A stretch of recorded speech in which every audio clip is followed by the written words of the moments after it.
Muito bom dia a todos. Passo agora a fazer a correção dos exercícios sobre as espiras circulares. Então vamos lá.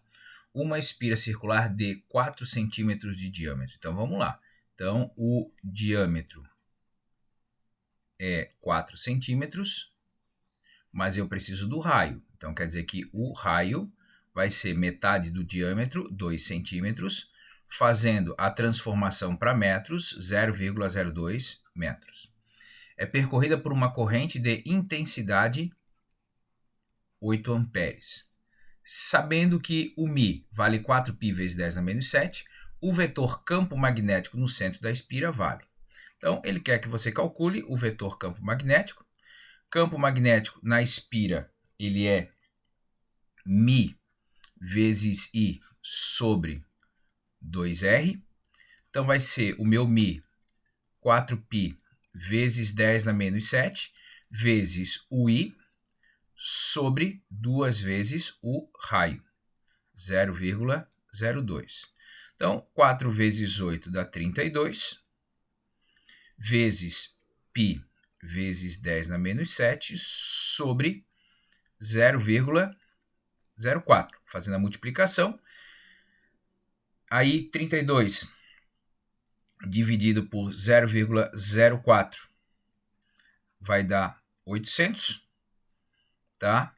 Π vezes 10 na menos 7, duas casas para cá, então vai ficar 8π vezes 10 na menos 5 Tesla. Então, eu tenho essa possibilidade e essa possibilidade. Agora, vamos lá pensar. A minha corrente elétrica está vindo para cá, regra da mão direita, abraço a espira, ou por aqui, polegar indo para lá, então o meu campo magnético no centro da espira, ele está entrando, ok? Então, é orientado para dentro e de intensidade 8π vezes 10 na menos 5 Tesla, que foi o valor que nós calculamos aqui. Próxima questão. Uma espira condutora circular de raio R é percorrido por uma corrente de intensidade I no horário. Então vamos lá, vou desenhar aqui a minha espira. Tá?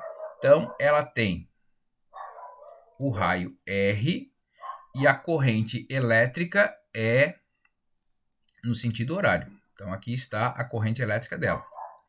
Tá? Então vou chamar aqui de R1 e aqui I1. Uma outra espira circular de raio R2 é concêntrica, ou seja, está no mesmo centro, só que agora o raio é metade dela. Então agora a minha espira vai estar aqui dentro, ok? Esse raio aqui é metade daquele lá e está no mesmo plano. Então nós estamos aqui, por exemplo, no plano da minha tela do computador. Aí ele pede qual deve ser o sentido e qual o valor da intensidade da corrente elétrica. Então ele quer saber para onde que tem que estar a corrente elétrica e para onde e qual o valor dela, para que quando juntar os dois campos magnéticos, o campo magnético seja zero no centro da espira. Então vamos lá. Se essa corrente é para cá, a corrente da espira externa, ela vai estar para dentro, certo? Regra da mão direita. Então, a minha espira que está lá dentro, essa menor, ela vai ter que gerar um campo magnético que é para fora. Para gerar um campo magnético para fora, de modo que eles se anulem, essa corrente elétrica tem que ser aqui. Então, o que eu posso começar a associar para essa minha corrente elétrica? Ela deve ser no sentido anti-horário, certo? Agora, qual que é o valor dela? Então, o campo magnético da espira externa deve ser igual ao campo magnético da espira interna. Então, vai ficar μ vezes I sobre 2R para a espira externa, que deve ser igual ao μ vezes o I sobre 2R da espira interna. Bom, o que é igual aqui e que não vai mudar? O μ é igual ao μ, o 2 é igual ao 2. Então, esse I aqui, eu vou chamar de I1, tá? Esse R aqui é a externa, é o meu R. Esse I aqui é o que eu estou querendo calcular. E quanto que vale o meu R lá dentro? Vale R sobre 2. Bom, então agora o que eu vou fazer? Eu vou passar esse cara para lá multiplicando, já que o meu objetivo é encontrar esse I. E aí o meu I vai valer assim. I1 sobre R vezes R sobre 2. Posso cortar os meus R's, então o que eu posso concluir? Que a minha corrente elétrica vai precisar ser metade da corrente elétrica que está passando nessa espira externa. Então, se aqui está passando 10 amperes, aqui vai ter que passar 5 amperes. Se aqui está passando 12 amperes, aqui tem que passar 6 amperes. Sempre a metade, ok? Próximo exercício. Uma espira circular de raio π centímetros. Então, esse raio vale π centímetros, que vai valer 0,01 π metros. Qual a intensidade, direção e sentido do campo magnético no centro da espira? Esqueci de anotar que a corrente elétrica vale 2 amperes. Então, regra da mão direita, corrente elétrica para lá. Eu abraço o fio, polegar me dizendo para onde que está o campo, a corrente elétrica. Então, dessa forma, o meu campo magnético vai estar saindo. Quanto que esse campo magnético vale? B é igual a μ vezes I sobre 2R. Então, vai ficar 4π vezes 10 na menos 7 vezes o I, 2 sobre 2 vezes 0,01 π. Então, vamos ver o que a gente consegue cortar aqui. A gente consegue cortar o π com o π, o 2 com o 2. O que sobrou? Aqui em cima sobrou 4 dividido por 0,01, que dá 400, vezes 10 na menos 7, ou 4 vezes 10 na menos 5 Tesla. Então, eu tenho aqui esse campo magnético de 4 vezes 10 na menos 5 Tesla, que está saindo do plano da minha tela de computador no centro da espira. Ok? Questão de número 10. Uma espira circular de raio 20 centímetros. Então, eu tenho um raio que é 20 centímetros, que equivale a 0,2 metros. Tá? É percorrido por uma corrente I de 40 amperes. Qual a intensidade do vetor campo magnético gerado no centro dessa espira? Então, vamos lá. B é igual a μ vezes I sobre 2R. Então, vai fechar 4π vezes 10 na menos 7 vezes 40 sobre 2 vezes 0,2. Então, isso aqui vai lá em cima, vai ficar 4 vezes 40, vai dar 160.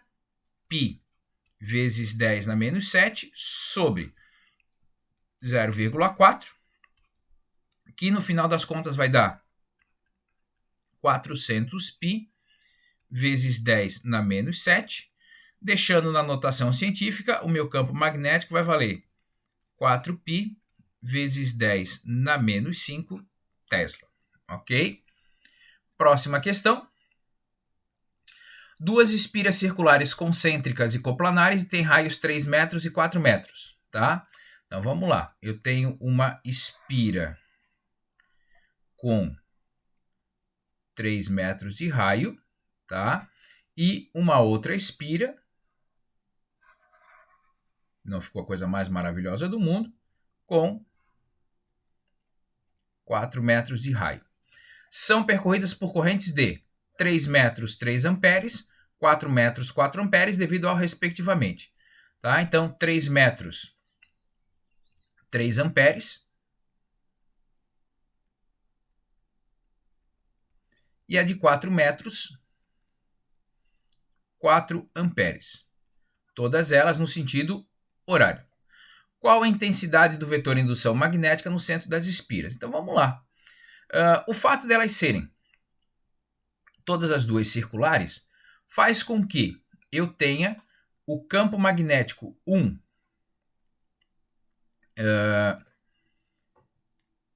entrando no centro da espira e do campo magnético 2 também entrando no centro da espira, certo? Então, se elas estão entrando, o meu campo magnético resultante vai ser o B1 mais o B2. Bom, então eu vou ter Mi vezes I1 sobre 2R1 mais Mi vezes I2 sobre 2R2. Quer calcular separado e depois somar, também não tem problema, né? Então vamos lá, quem que é o Mi? É o meu 4π vezes 10 na menos 7. Vou chamar I1 aqui no centro, então vai ser I1, 3 amperes, e o R1, 3 metros. Agora eu vou para a externa, né? Então vai ficar 4π vezes 10 na menos 7 vezes. O I2 é 4 amperes e o R2 é 4 metros, tá? Bom, agora vamos ver o que eu posso cortar aqui. Aí toma cuidado com as coisas que você vai cortar. Então eu posso cortar esse 3 com esse 3, esse 4 com esse 4. Bom, o que sobrou? 4 dividido por 2, então vai ficar 2π vezes 10 na menos 7. Aqui da mesma forma, mais, né, perdão, 2π vezes 10 na menos 7. 2 mais 2 vai dar 4π vezes 10 na menos 7 Tesla. Então, essa é a intensidade do campo magnético resultante no centro das duas espiras, ok? Próxima questão.